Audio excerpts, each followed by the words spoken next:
The week before my wedding, my future in-laws took my fiancé on a family trip. When he came back, he was distant and said, "I think we should take a break." I just smiled, handed him a manila envelope, and said, "That is funny, because I just got some very interesting information about that trip." When he read it, he looked at his parents with pure rage. Have you ever loved someone so much that you could not see the betrayal, even when they were caressing your face? Lauren was 32 years old and believed she was on the threshold of her most sacred dream, marrying the man she had chosen from the bottom of her soul.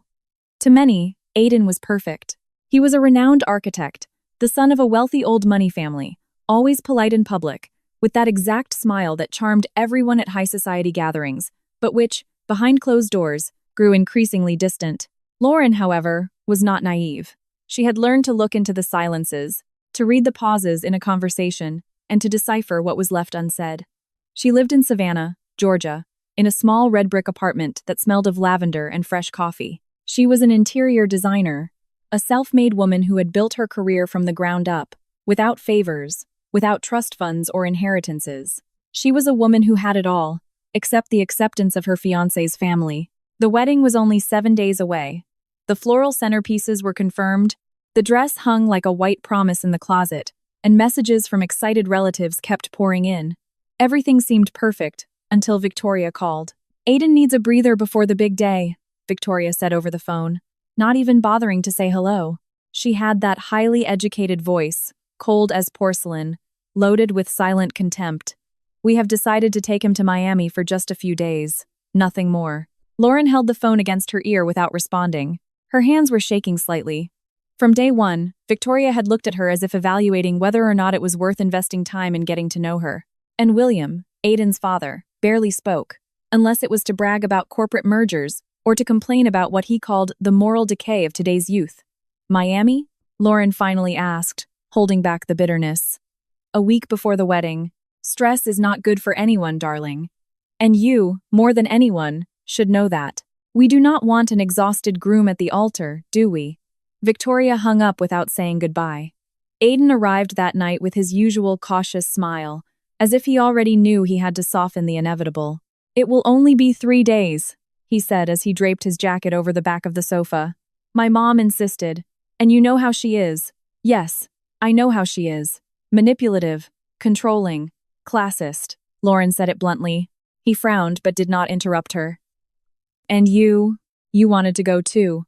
Aiden stepped closer and wrapped his arms around her waist. His hands were cold. "I thought it could be good to disconnect for a bit. We have been planning this for months. I do not want to arrive with my head in knots." Lauren said nothing. She wanted to scream at him that this was absurd, that no one goes on a family vacation days before getting married. But she swallowed her words. She forced herself to trust, to believe that love, the one she defended tooth and nail, was still alive in him. Aiden left on Thursday morning. He did not even eat breakfast. He walked out with a light duffel bag and a kiss on her cheek. There was no deep hug, no lingering look, no phrase like "I am going to miss you."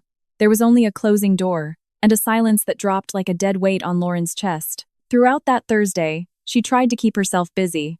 She finalized details with the florist, reviewed the guest list, and went for one last dress fitting.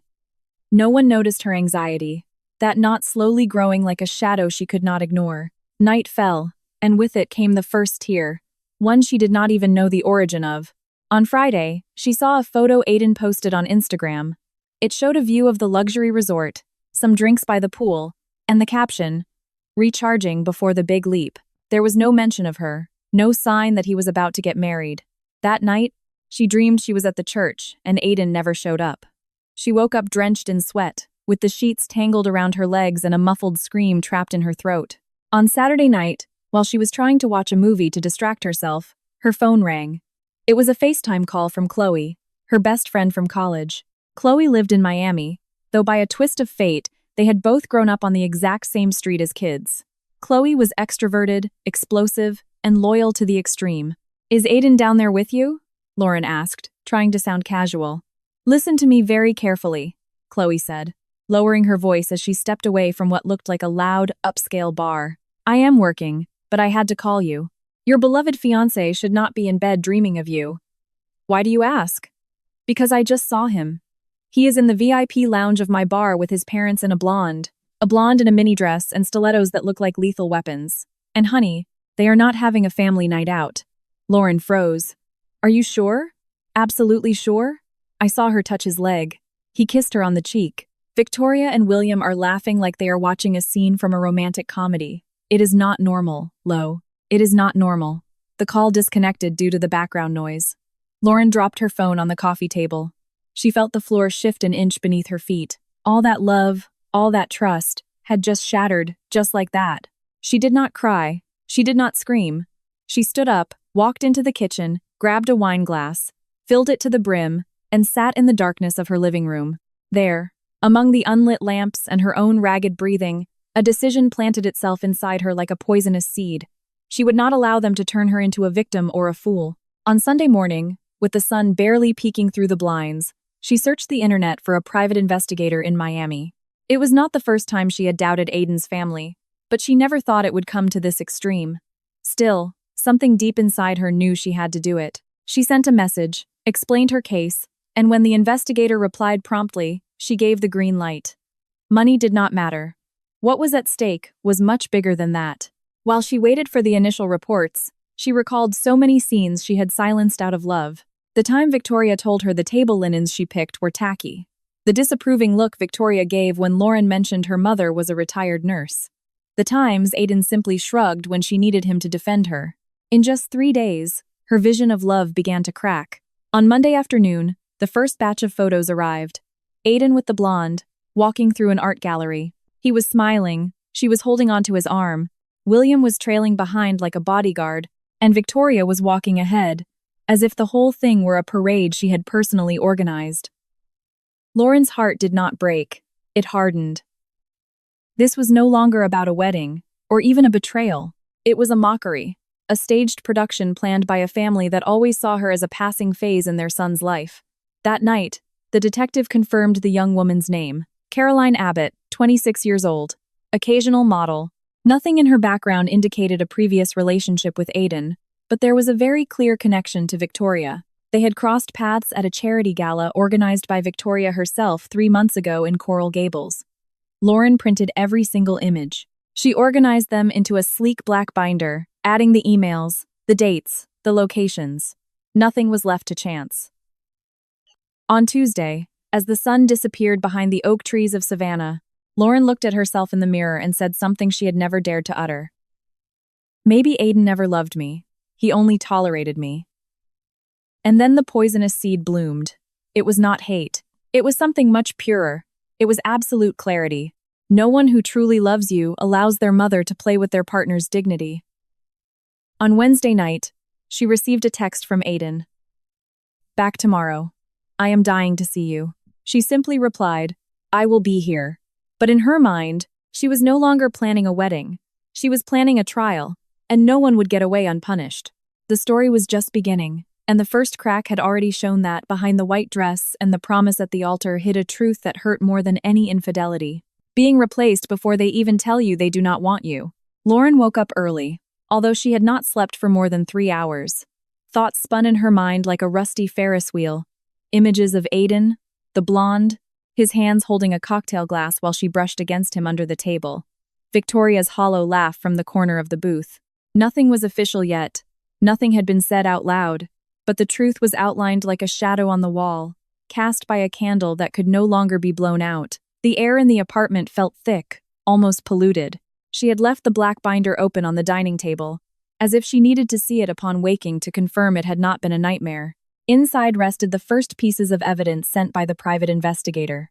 Photos with timestamps, precise GPS locations, perfectly focused faces. These were not stolen moments. They were crisp, almost theatrical scenes where every gesture spoke for itself. In one of the images, Aiden was pulling out Caroline's chair at an oceanfront restaurant, while Caroline, poured into a red dress that seemed designed exclusively to be noticed, leaned toward him, smiling with the confidence of someone who knows they are winning. In another, he and Caroline strolled through an art gallery, staring at paintings as if they shared a private universe. But the hardest one was taken at the resort pool. Caroline, in a string bikini, was lying on a lounge chair right next to Aiden, while Victoria, sitting next to William, pointed at something on her smartphone, making Caroline laugh. The detective had been meticulous. In the email accompanying the images, he detailed the exact timeline. Breakfast at the hotel at 9:15 a.m. Departure to a luxury boutique at 10:40 a.m. Lunch at an upscale seafood restaurant at 1:30 p.m. Afternoon by the pool. Dinner at a restaurant with live music. There was no room for doubt. Caroline was not a casual guest. She was fully integrated, not as a friend, but as a substitute. Lauren brewed coffee. Even though she had no appetite, the ritual calmed her. As the rich aroma filled the kitchen, she reviewed the images on her phone one more time. There was a surgical coldness in the way everything was documented, but that coldness was her shield, her only refuge. Because if she allowed herself to feel, if she opened the floodgates, she knew the current would be unstoppable. Her phone buzzed. A new email from the detective. Video attached. She opened it without hesitation. The recording started in the hotel lobby. Aiden and Caroline were waiting for the elevator. She stepped into his personal space and whispered something in his ear. He smiled, looking almost nervous. Then another scene. This time out on the terrace. Caroline leaned over to grab a drink, and in doing so, her arm intentionally grazed Aiden's. He did not pull away. He just looked down, like someone who does not want to give clear signals, but does not want to close the door either. Lauren paused the video. Her heart was beating fast, but not from sadness. It was a sharp, internal vibration. It was fury. And beneath that fury was the realization that she had been blind. She had ignored all the red flags. From the very beginning, Victoria never hid her disdain, but Aiden always told her the exact same thing. Do not pay attention to her. She will change over time. The only thing that matters is that you and I love each other. A well-told lie, repeated enough times, becomes believable. But when it shatters, the fall is steep. The adrenaline kept her on her feet. She reviewed the background check. Caroline Abbott, 26 years old. Sporadic gigs in commercial modeling.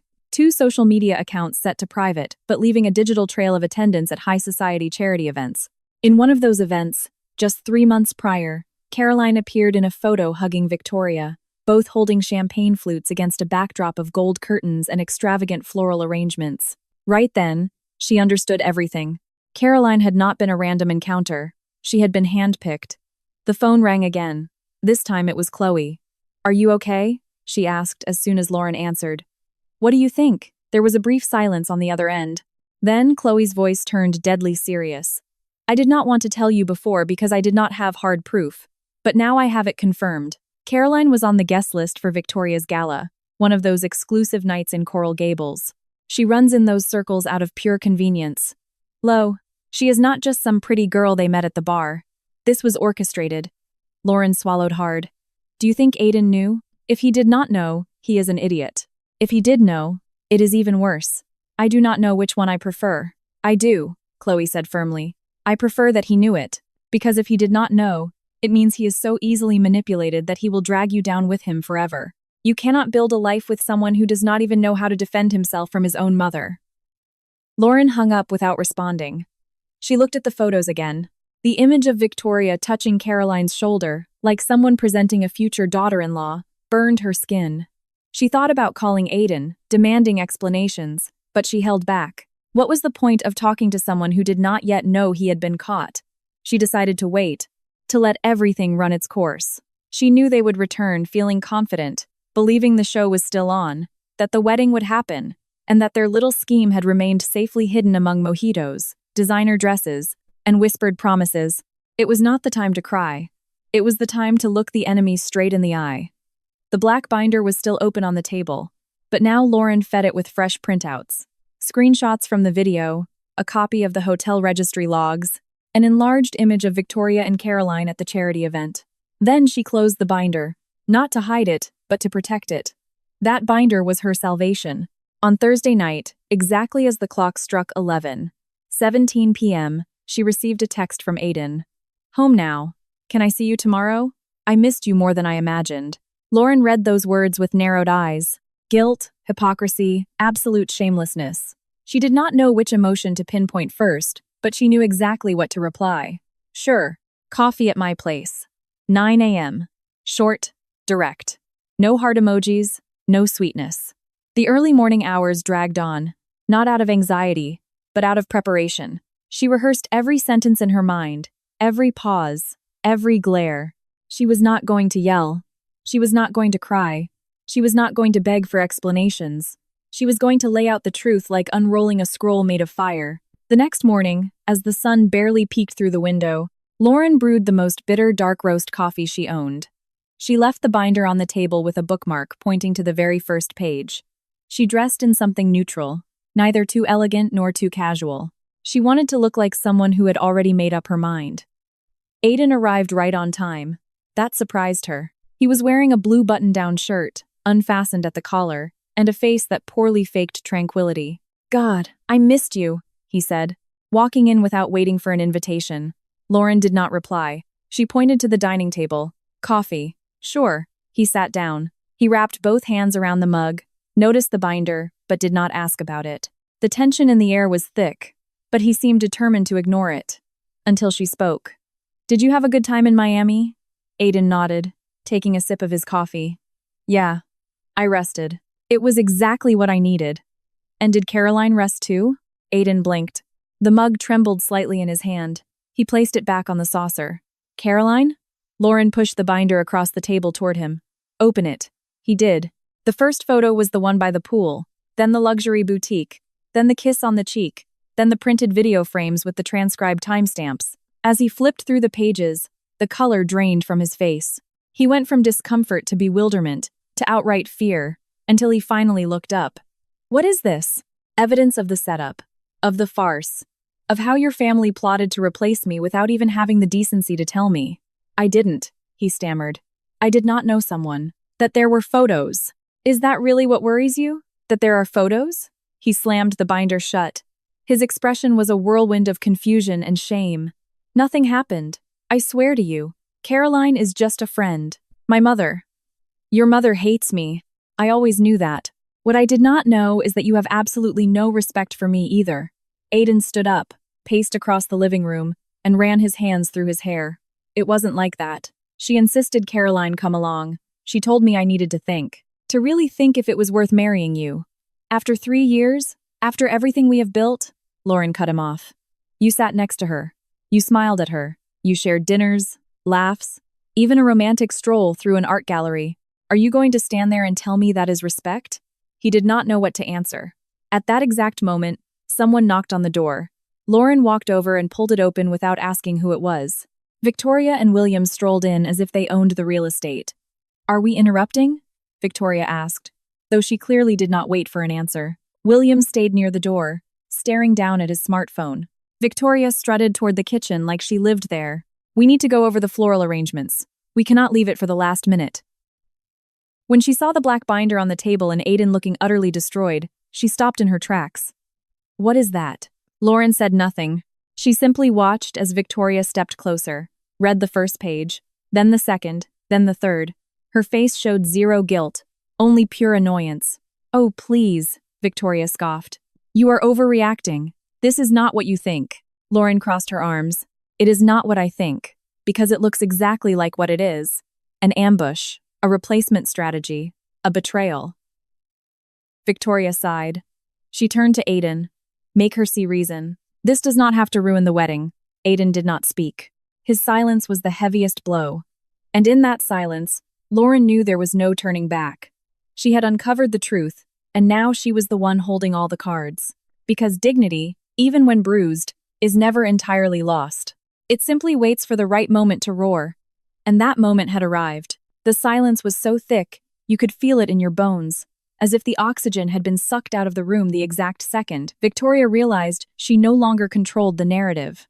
Lauren, standing firmly behind one of the dining chairs, did not break eye contact for a single second. There was no tremor in her voice, no holding back tears.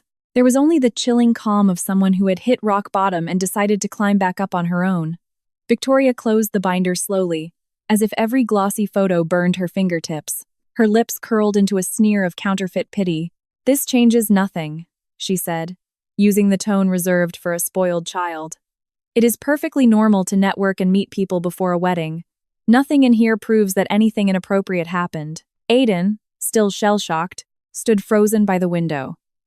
His face was ashen, like a man who suddenly realized his entire life had been built on a sinkhole. He had looked at the photos over and over, desperately searching for a more innocent version of events. But the images did not lie. His mother laughing with Caroline, his father approving through silence, Caroline initiating physical touch, and Aiden accepting it. It was all there, documented, raw, irrefutable. "Do you want me to repeat what you just saw?"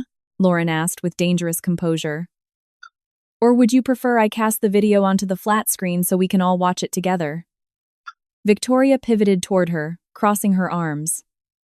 "Stop being so dramatic. You are acting like a victim when you are just an insecure bride. That is all." William, who had been completely checked out until now, finally looked up from his phone. "Let us not turn this into a Greek tragedy," he said in his deep, authoritative voice. "There is still time to course correct. Everything can be fixed. This conversation does not need to leave this room." Lauren let out a laugh that contained absolutely zero joy. She walked slowly into the kitchen, poured herself more coffee, and sat back down, completely in control. "Course correct," she repeated. "Is that what you call it? Because from where I am sitting, your course was to get rid of me without having the guts to tell me. Swapping out the bride like you swap out the catering menu. And to top it off, you waltz in here like nothing happened, waving your seating charts and flower lists, acting like I am just another variable on your corporate strategy board." Aiden took a step forward, trying to intervene, but she raised a hand to stop him. "No. You do not get to speak yet. I am waiting for your mother to explain to my face exactly why she did this." Using complete sentences and looking me right in the eye, Victoria did not flinch.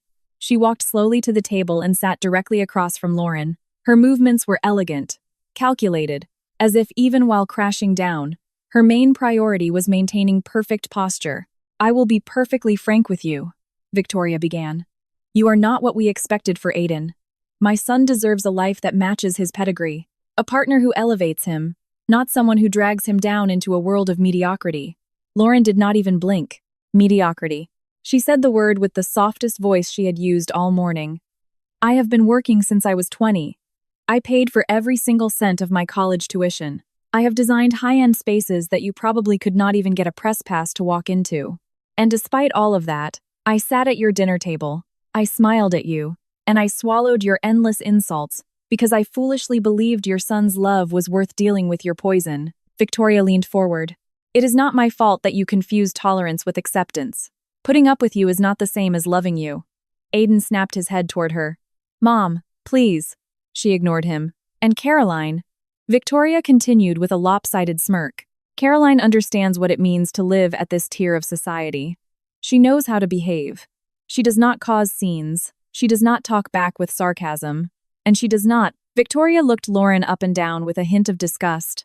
Brag about coming from the bottom as if poverty is some sort of badge of honor. William sighed, clearly annoyed by the theatrics. "Enough," he grumbled.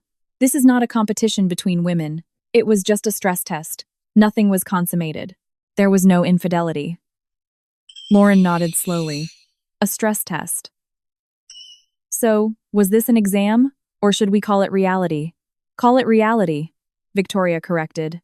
"Because marriage is not a fairy tale, darling. It is an investment. And you were not profitable." Aiden finally marched over to the table and spoke up. "Mom, that is enough. I had no idea Caroline was going to be on that trip. You told me it was a family getaway. Just us." Victoria looked at her son with sheer disdain. "Do you honestly expect me to believe you did not enjoy having her around?" she challenged. "Because I certainly did not see you push her away. I did not see you keeping your distance." He had no answer for that. Lauren stood up. She felt like she was walking barefoot over broken glass, but every step made her stronger. "And you, Aiden?" she asked, staring straight into his soul. "At what exact point did you think any of this was okay? Was it when you laughed at her jokes? When you walked arm in arm through the gallery? When you actively chose not to text me for 3 whole days?" He hung his head. "I just wanted to avoid conflict, to keep the peace." "The peace?" Lauren laughed bitterly. "Do you know what it costs to keep the peace with a man who lets his mother audition his replacement without batting an eye?" Victoria, unflappable, stood up and smoothed her skirt. "This conversation is pointless. Nothing is lost yet. We can move forward. You can move forward, assuming you accept your proper place. The decorative wife. The one who smiles for the country club photos. The one who does not ask uncomfortable questions." Lauren felt her blood boil. And you actually think I want to marry a man who needs a permission slip from his mommy just to respect me? William cleared his throat loudly. What you want or do not want is irrelevant at this juncture. The venue is fully paid for. The high-profile guests have RSVP'd. This little spat is not going to alter our vendor contracts. We can handle this privately. She glared at him with such intense ferocity that William was forced to look away. This is no longer private. Now it is personal. And I am not going to shut up. I refuse to be another pawn on your chessboard. I refuse to turn myself into a shadow just so your golden boy can shine brighter. Although, honestly, I am not even sure he wants to shine. Maybe he just wants to be pushed, managed, and propped up forever. Aiden opened his mouth to argue, but the words died in his throat. He had no defense. He only had fear. Fear of losing his mother, fear of losing his fiancé, fear of shattering the pristine image he had spent a lifetime building, fear of ending up entirely alone. And wrapped in that fear, he chose cowardice. He chose silence. Once again, Victoria stepped over to him. She adjusted his shirt collar with a gesture that was borderline maternal but dripping with absolute dominance. You do not have to say a word, she whispered to him. We will handle this. Like we always do. But Lauren was no longer the same woman who had brewed coffee that morning. There was no pleading left in her eyes, only pure execution. Actually, I have one more thing to say, she announced, her voice echoing off the brick walls. I have videos. I have audio files. I have recordings where your lovely mother is explicitly telling Caroline that the minute this wedding is derailed, she and Aiden can make their public debut. I have financial records, flight changes, luxury resort suites booked under your mother's credit card for Caroline, and best of all, I have a captive audience. Victoria spun around, genuinely unnerved. What on earth are you talking about? Lauren picked up her phone, unlocked it, and held up the screen. I am saying that if you thought you could drag me into public humiliation, tear me down, and make me invisible, you messed with the wrong woman. I am not hiding. I am going to tell this entire story, unedited, and every single one of you is going to own your part. William took a step forward, showing genuine alarm for the first time. Are you trying to destroy us? She slowly shook her head. You destroyed yourselves. I am just holding up the mirror. The silence returned. But this time, it was not tense. It was final. Victoria grabbed her designer handbag, adjusted her faux fur coat, and marched toward the door. Before stepping out, she threw one last look over her shoulder. You are much more dangerous than you look. And you are much weaker than you pretend to be. Lauren fired back. The door clicked shut. Aiden remained standing in the living room, paralyzed, unsure if he should stay or run. Lauren walked up to him and looked at him for the very last time. Do you want to know what the absolute worst part of all this is? He did not answer. It is that I truly loved you, with every fiber of my being. And you? You only loved the idea of having someone who would never contradict you. He opened his mouth, but Lauren held up a hand. Do not say a word. I am done listening to you. This is my story now, and I am going to tell it my way. Aiden walked out without looking back. That night, Lauren slept alone, but for the first time in a very long time, she slept in absolute peace, because the truth was no longer choking her. It was no longer a dirty secret hidden in a stack of photographs. It was now a promise, a battle on the horizon, and she was no longer afraid of going to war.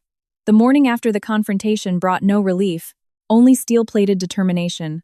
Lauren woke up with heavy eyelids but a razor-sharp mind. Every condescending word from Victoria, every pathetic silence from Aiden still echoed in her skull. She sat up in bed and made a promise to herself tighter than any vow she would have said at the altar. This story does not end with them winning. She grabbed her cell phone. She had 5 missed calls from Chloe and a text message that simply read, "Call me. It is about her." She dialed immediately, her heart pounding. Chloe's voice came through the speaker like a lightning bolt. "Lo, the woman from hell is running her mouth. Caroline has been sitting at the bar for hours with some friend, bragging about what she pulled off. I have witnesses. I have audio recordings. She literally said your wedding was just a speed bump, that she was being compensated to get close to Aiden, and that afterward, they were going to debut her as his real fiancé. She is gloating like she just won the lottery." Lauren closed her eyes, not out of shock, but because the final puzzle pieces were snapping into place. Doubt had been evicted. The only remaining question was how much of this Aiden had explicitly authorized, how much of his own dignity he had pawned off just to remain his mother's obedient golden boy. Did she say exactly who put her up to it? Lauren asked, her voice a thin wire. Of course she did, Chloe scoffed. She dropped Victoria's name like it was casual gossip. According to her, Victoria offered all expenses-paid trips, designer wardrobes, guaranteed media exposure, VIP invites to Fashion Week, and if everything went according to plan, moving in with Aiden, all in exchange for torpedoing your engagement with class. Lauren did not answer right away. She rested her forehead against the cool drywall. Her throat burned. Not from heartbreak, not from helplessness, from sheer disgust. Chloe did not wait for a reaction. I am texting you the audio files right now. Listen to them. You cannot afford to second-guess anything anymore. The first audio file pinged a minute later, and there it was. Caroline's voice, giggling, dripping with vanity, slurring slightly as she bragged that seducing Aiden had barely taken any effort. The only hard part, she claimed, was making sure it didn't look too obvious for the resort's security cameras. In another clip, she boasted about how quickly Victoria had fast-tracked her into the future daughter-in-law slot, acting as if Lauren had never even existed. She even bragged that Victoria had already booked a first-class trip to Italy for her and Aiden to take immediately after the transition period. Lauren gripped her phone so tightly her knuckles turned white. Every word was a knife, but it wasn't stabbing her. It was sharpening her resolve. Minutes later, she threw on a trench coat, grabbed the black binder, and walked out the door without looking back. She called Victoria from her car via Bluetooth. It was a direct, protocol-free call. I need to see you right now. You pick the location, but it happens today. The response was a gate code and an address texted back Victoria's sprawling suburban estate where she usually hosted private dinners for her elite country club circle. Lauren pulled up 40 minutes later. The massive oak front doors were already unlocked. They were expecting her, as if Victoria knew she would be arriving with fire on her tongue. She walked in with heavy, deliberate steps. The interior design was exactly as pretentious as she remembered. Imported marble, obnoxious crystal chandeliers, a gallery of staged family portraits that looked ripped from a catalog where actual human emotion was strictly prohibited. Victoria was waiting in the formal sitting room, casually sipping a glass of chilled white wine. Well, look at that temper, Victoria smirked. I assumed you would need a few days to lick your wounds. Lauren dropped the heavy binder onto the glass coffee table with a loud smack. Victoria didn't flinch. How much did you pay her to destroy my life? Victoria smiled without moving a single unnecessary muscle. I assume you are referring to Caroline. I am referring to your little puppet, the woman you used as high-end bait. How much did you pay her to take my place? What is the current market rate for a broken engagement? Victoria elegantly poured herself a splash more wine. Her tone remained completely flat. We provided an incentive, a few tasteful gifts, access to certain exclusive circles. Nothing illegal. Lauren stared at her in absolute disbelief. Nothing illegal? Is that what you tell yourself? Paying a woman to seduce your son days before his wedding? Flying her to a luxury resort? Promising her my entire life in exchange for a performance? Victoria shrugged dismissively. Most women do the exact same thing to secure a wealthy husband. Caroline just used an intermediary. Lauren closed the distance between them. Her voice dropped to a lethal whisper. You have no earthly idea what you have just unleashed. You didn't just kill a wedding. You annihilated your son's reputation. Do you honestly think anyone in your precious country club is going to respect him when they find out his mommy had to hire a mistress for him? Public image can always be rebuilt, Victoria stated dryly. Status remains. The only thing you never get back is wasted time. And you, darling, were a massive glitch in his timeline. Lauren felt the words hit her like a physical slap across the face. She didn't react. And Aiden? Lauren finally asked. Did he know? Did he actively help you? Victoria took her time before answering. When she did, it was with a coldness that seeped straight into the marrow. He didn't need the logistics. He just needed to remain open to new possibilities. And he was. Lauren closed her eyes and forced herself to breathe. You understand, don't you? She said slowly. I am not walking away from this quietly. I am going to expose everything. I have the audio recordings. It turns out your girl Caroline is not nearly as discreet or loyal as you paid her to be. Victoria let out a short, humorless laugh. And who is going to believe you? You are the dumped, hysterical ex-fiancé. Nobody takes the side of the bitter bride. You are a walking cliché. and nobody in our circle wants anything to do with a cliché. Lauren took one final step forward, towering over her. I am about to become the most powerful cliché you have ever witnessed. And when this detonates, when your board members and your gala committees see exactly what you did, there is not enough catered caviar in the world to buy back the respect you pretend to have. Victoria stood up, her eyes finally flashing with genuine rage. You do not know who you are messing with. Neither do you. When Lauren walked out of that mansion, she didn't feel an ounce of fear. She felt like a wildfire. It was the specific kind of absolute certainty that only arrives after experiencing the ultimate betrayal. That very same night, Aiden showed up at her apartment. He knocked on the door like a stray dog that had lost its home. She looked at him through the cracked door. She didn't unchain it. Did you know they bought her for you? She asked point blank. He furrowed his brow. What? Caroline, your mother. The whole Miami trip was a corporate transaction. Your mother admitted it. Caroline admitted it on tape. I have audio files. I have the wire transfers. And best of all, I have witnesses. So tell me, did you know? He looked at her with eyes brimming with a pain that looked shockingly real. But real pain was no longer enough. I didn't know. I swear to God. They told me she was just a family friend who coincidentally booked the same resort. And you bought that? Lauren scoffed. With all the touching? The flirting? With your mother praising her like the second coming of Christ? You honestly thought it was a coincidence? Aiden swallowed hard. He had no answers. You allowed it, she whispered sharply.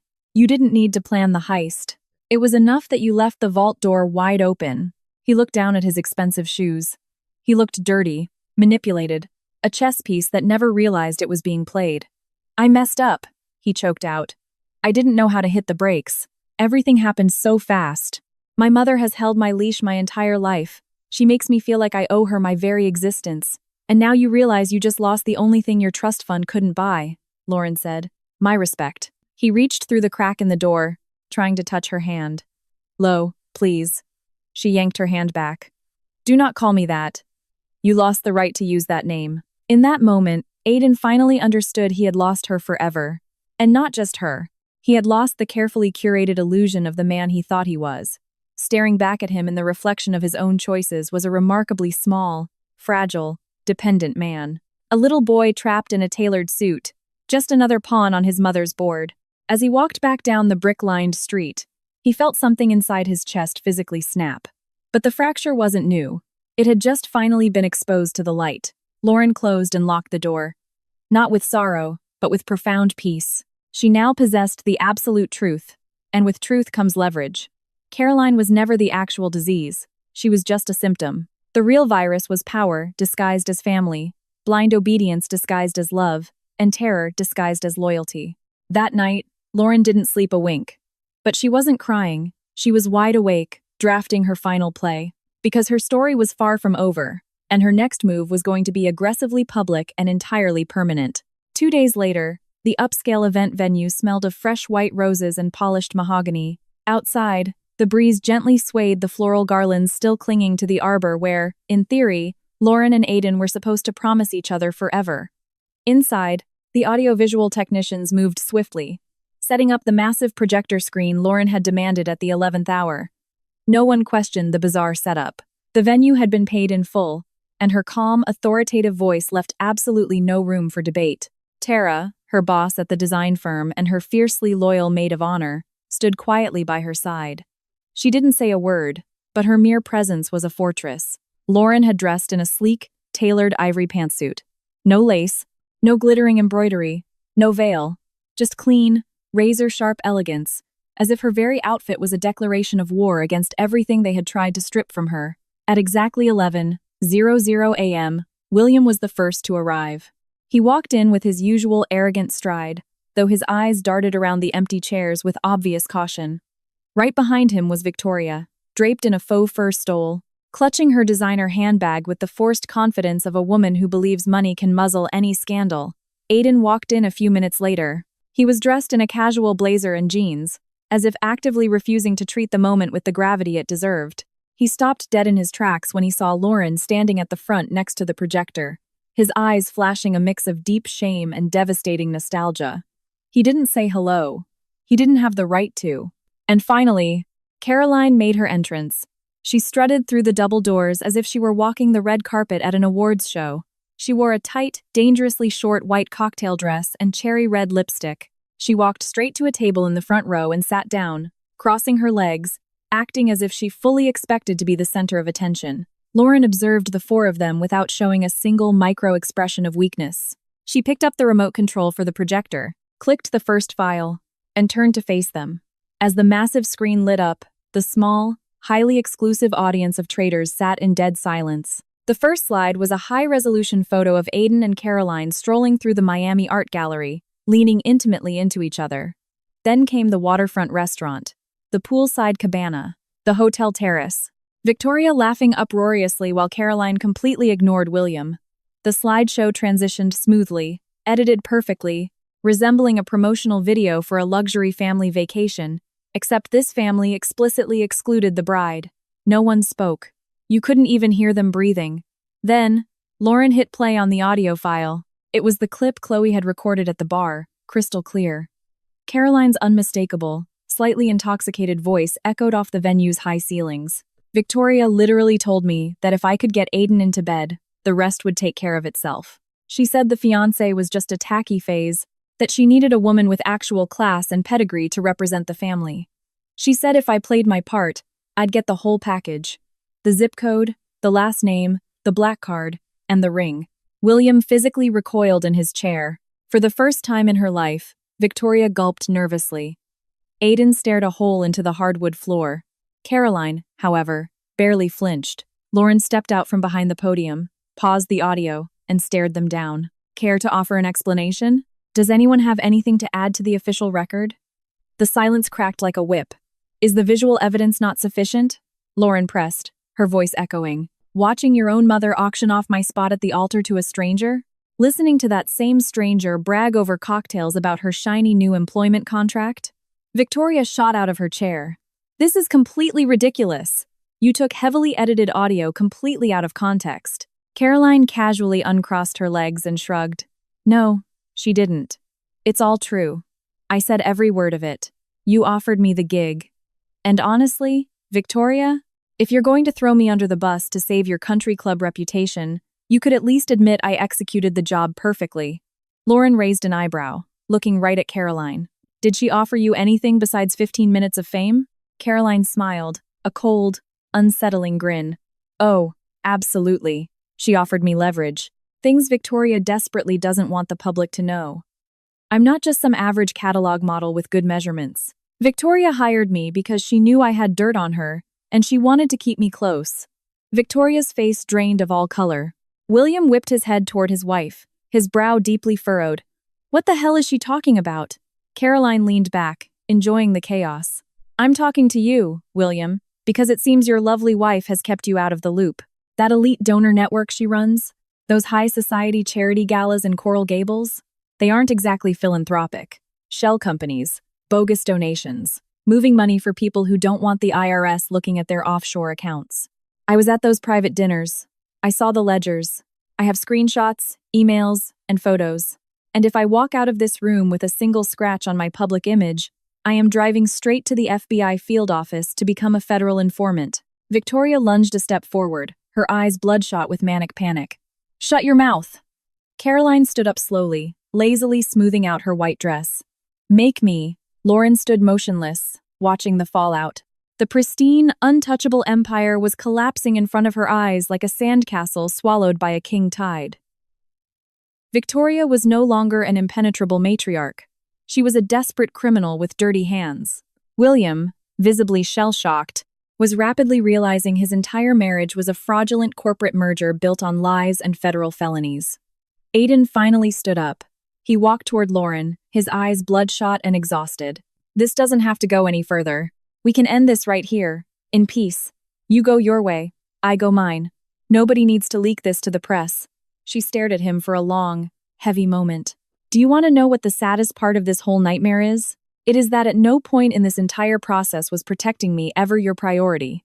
You never tried to fix anything. You never once stood up to your mother. You are only panicking now because the lights got turned on. You don't care about love. You only care about PR. He dropped his gaze. There was no defense left. Lauren walked over to the AV table, packed up her laptop, grabbed her folder, and took a deep breath. This is the last time any of you will ever see my face. From this second forward, whatever happens next is entirely my call. I will not be silenced. I will not be bought. And if any of you even think about trying to smear my name, just remember, I have absolutely nothing left to lose. You have everything. William jumped up, still reeling from Caroline's federal threat. Lauren, please.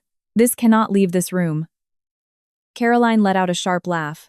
Way too late for that. You have no idea how many cloud backups I have of those ledgers. Just in case I have an accident. Victoria snatched her designer bag off the chair. Her aristocratic pride was shattered, her master plan obliterated, and her freedom hanging by a thread thinner than her patience. Aiden tried to reach out one last time, to say something, anything, but Lauren had already turned on her heel.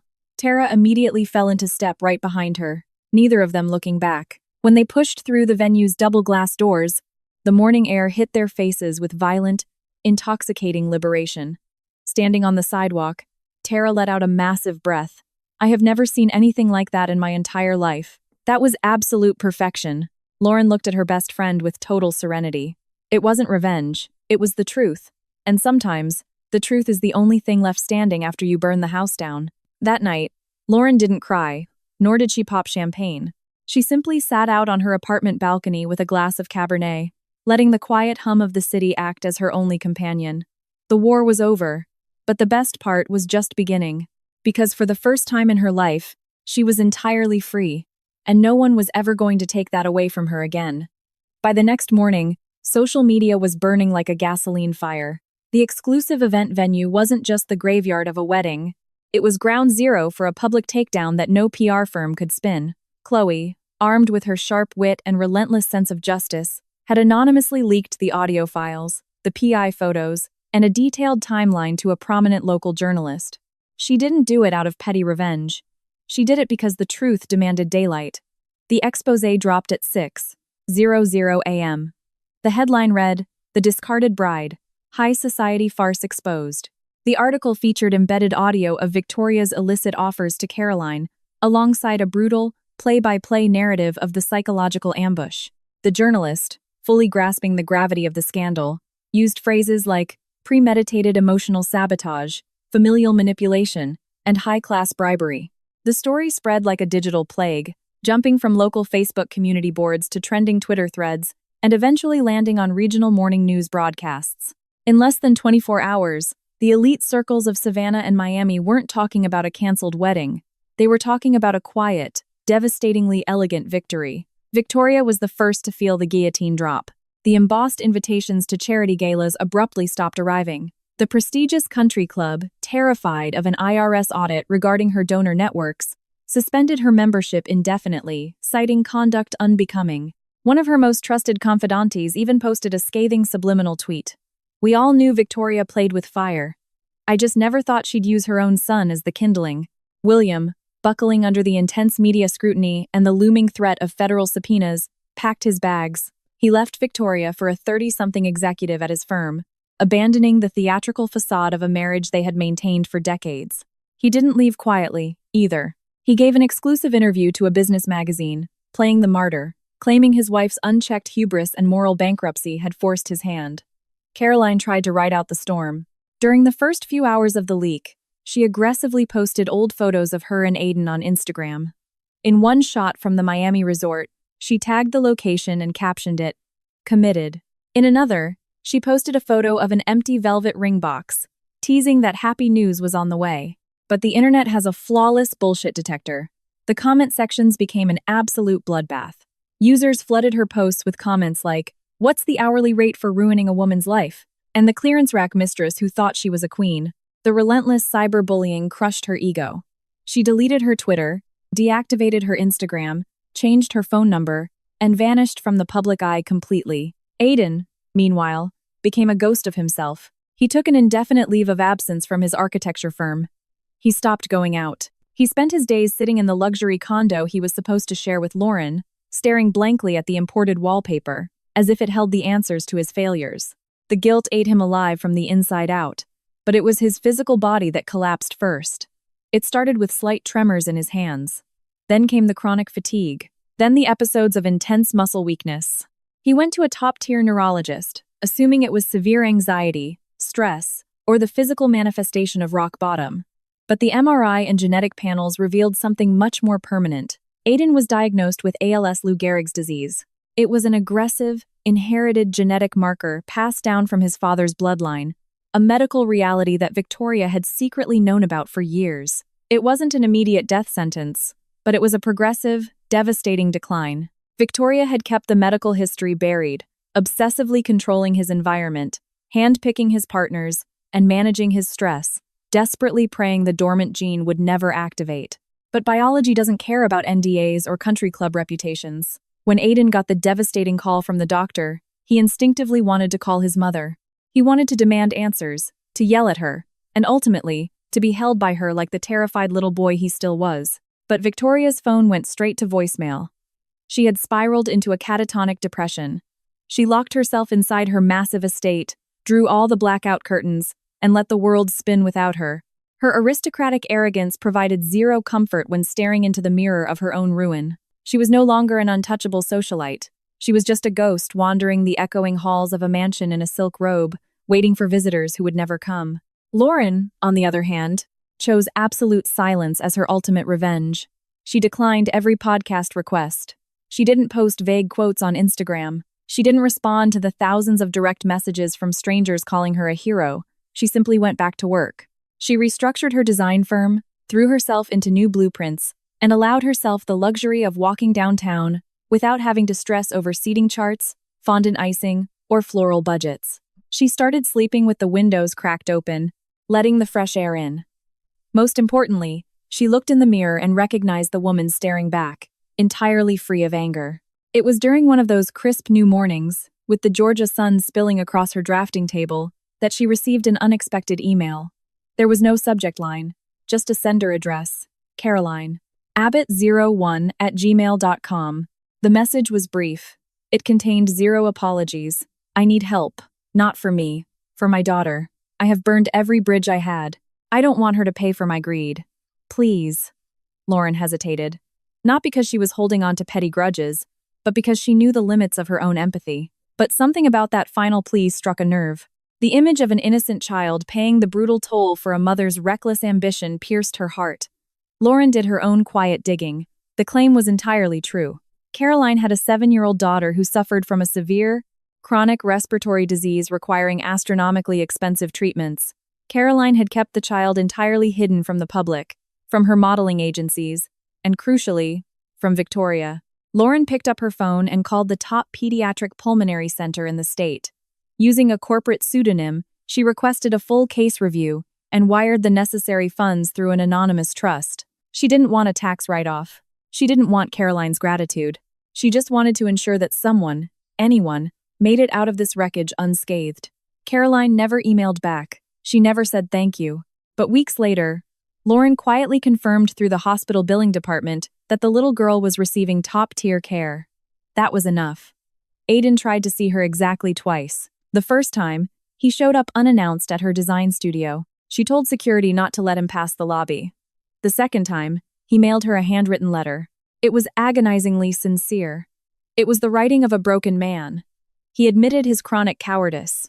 He confessed that he had never been a whole man on his own. He wrote that he finally understood the magnitude of what he had thrown away, and he explicitly stated he wasn't asking for a second chance. He was just begging for forgiveness. She didn't write back. Not because her heart was made of stone, but because she understood a fundamental truth. Some wounds cannot be sutured with ink, and some sins cannot be washed away with tears. Chloe, upon reading the letter over FaceTime, scoffed angrily. This man is completely shattered. Lauren nodded slowly. He is, but I am no longer in the business of picking up broken pieces. Life began to settle into a new rhythm. It wasn't perfect, but it was authentic. Lauren became known for much more than just a viral canceled wedding. She was invited to speak at design conferences, eventually weaving in talks about emotional resilience, establishing boundaries, and female autonomy. Her story became a quiet beacon for women trapped in toxic engagements, giving them the courage to choose the brutal truth over a beautiful lie. She wasn't a victim, she was a blueprint for survival. Meanwhile, Victoria lived out her days as an urban legend. The wealthy women who once clamored for her approval now used her name as a cautionary tale at brunch. The monster-in-law who tried to recast the bride and ended up burying her own son. The family name that used to open platinum doors now triggered awkward silences. Victoria's ultimate punishment wasn't the public humiliation. It was the suffocating realization that in her ruthless pursuit of a perfect bloodline, she had entirely eradicated her own legacy. The news of Aiden's ALS diagnosis eventually leaked to the local papers. The press treated him with mild pity. A few bloggers tried to spin him into a tragic, misunderstood figure. But the public has a long memory. A terminal illness does not retroactively rewrite a betrayal. People felt sorry for him, but very few offered actual grace. Because physical suffering does not erase moral cowardice. It merely drapes it in melancholy. One evening, months later, Lauren stood on her balcony, looking out at the Savannah skyline and felt something entirely alien wash over her. Absolute tranquility. It wasn't explosive joy. It wasn't vindictive euphoria. It was just the deep, steady calm that settles into your bones when your soul is finally off the battlefield. She thought about Caroline. She thought about the little girl breathing easier. She thought about Aiden in his silent condo, and Victoria wandering the halls of her empty museum of a house. And for the very first time, Lauren felt zero rage. She only felt profound pity, because she finally understood that some people do not consciously choose the destruction they cause. They simply inherit it, wear it like a second skin, and bleed it onto everyone who gets too close. Lauren closed her eyes and thanked God she was free of it. Free from a narrative that was explicitly designed to bury her, but which had accidentally acted as the soil for her rebirth. Because sometimes, the true cost of unchecked ambition is not paid by the one pulling the strings. It is paid by the one who refuses to be the puppet. And that refusal was her ultimate victory. The air smelled like vanilla and unadulterated freedom. There were no white roses, no velvet aisle runners, no custom-built arches draped in intertwined initials. There were only warm string lights strung haphazardly across the exposed brick, half-empty wine glasses, and the echoing sound of genuine laughter bouncing off the walls. It was the exact calendar date Lauren was supposed to have gotten married, the day she had spent over a year treating as holy. And yet, there was no gown. There were no vows. There were no fragile, rehearsed promises. There was something infinitely better, a celebration of survival. Tara had been the one to demand it. You are not going to sit in bed crying into your pillowcases. You are not throwing a funeral for the bullet you dodged. We are throwing a party to celebrate your life. How do you celebrate a disaster? Lauren had asked. You don't celebrate what broke, Tara replied fiercely. You celebrate the reinforced steel you built in its place. Lauren had hesitated, unsure if she had the emotional bandwidth for a party. But she caved, and she didn't regret a single second of it. The loft they rented was much smaller than the grand country club venue, but it was infinitely warmer. There were no assigned seating charts or rigid centerpieces, just oversized floor cushions, throw blankets, dim lighting, and a Spotify playlist that completely banned tragic love songs in favor of 90s hip-hop and anthems of independence.